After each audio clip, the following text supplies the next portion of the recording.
समग्र ओडिशावासी भाई भौणी माननकु मोर हृदय नमस्कार। सब गुरुजन माननकु मोर भूमिष्ठ प्रणाम आ सान माननकु बहुत बहुत स्नेह एवं आशीर्वाद। मो चैनल ना हृदयर कथा। मु आपण माननकु कहिबी मो हृदयर कथा। मो हृदय बाहर थिबा किछि सुंदर सुंदर कहानी।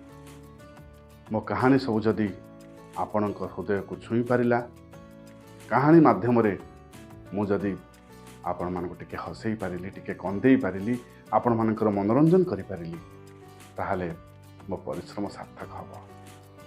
आपण माने जमा देरी न करी शीघ्र शीघ्र हृदयर कथा चैनल को सब्सक्राइब करि नियंतु एवं बेल बटन को प्रेस करी नोटिफिकेशंस को ऑन कर दियंतु। काहे कि ना नोटिफिकेशन ऑन रखिले मु जतबेले नुआ नुआ कहानी नै कि आसीबी आपण मानक तार सूचना मिल जाई परिबो।